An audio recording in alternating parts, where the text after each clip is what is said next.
আজ নাকি ভারতের ৭৪তম স্বাধীনতা দিবস। কিন্তু কোথায় সেই স্বাধীনতা? জীবনটা তো গত ৫ মাস ধরে বন্দি দশায় পরাধীনতাতেই কাটছে। স্বাধীনতা নেই, না, স্বাধীনতা নেই। ঘরের ৪ দেওয়ালে, মোবাইলের স্ক্রিনেই আমরা বন্দি হয়ে আছি। অতি প্রয়োজনে বাইরে গেলেও মুখ ঢাকতে হচ্ছে। তাহলে কোথায় স্বাধীনতা? ইতিহাসের পাতায় পড়েছিলাম দীর্ঘ ২০০ বছর লড়াইয়ের পর কিভাবে আমাদের দেশ স্বাধীনতা পেয়েছিল। তবে স্বাধীন হবার পরও কিন্তু ভারতবাসীর যুদ্ধ থেমে যায়নি।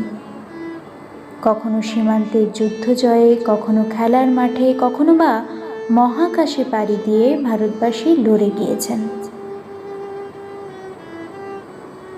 জীবনে কখনো কল্পনাও করতে পারিনি নিজের চোখে আবারও দেখব একটা স্বাধীনতার লড়াই।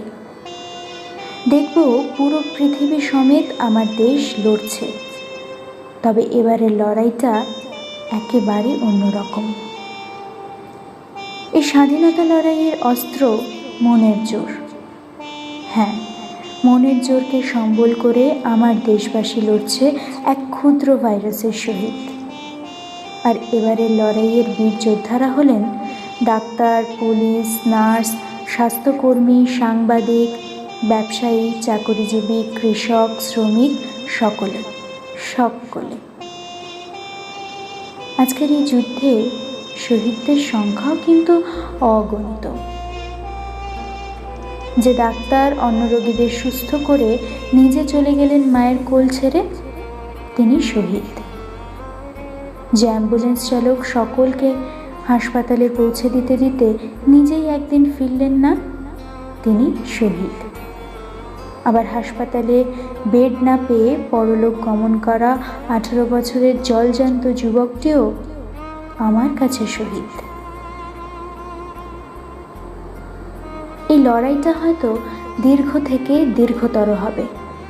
হয়তো অনেক সন্তান হারাবে আমাদের এই দেশমাতা। তবুও বলবো, এই যুদ্ধ একদিন ঠিক থেমে যাবে। আবারও আমরা মাস্ক ছাড়া রাস্তায় বেরোবো। পড়ুয়ারা স্কুল কলেজ যাবে, বন্ধুদের আড্ডা হবে, প্রেমিক প্রেমিকার দেখা হবে, পাহাড় প্রেমীরা ফিরবে পাহাড়ের কোলে, সব কোলের মুখে হাসি ফুটবে। আবারও আমরাই জিতব। হ্যাঁ, আমরা করব জয়, নিশ্চয়। অপেক্ষায় রইলাম সেই দিনের, যেদিন ঘুচে যাবে সকল দ্বন্দ্ব ধর্মাভেদ। আমাদের পরিচয় হবে আমরা যুদ্ধজয়ী মানুষ। অপেক্ষায় রইলাম সেই দিনটার, যেদিন শুধু দেশ নয়, স্বাধীনতা পাবে মানব সভ্যতাও।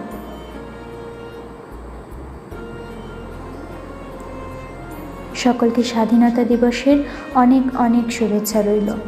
ভালো থাকবেন আর সুস্থ থাকবেন। জয় হিন্দ।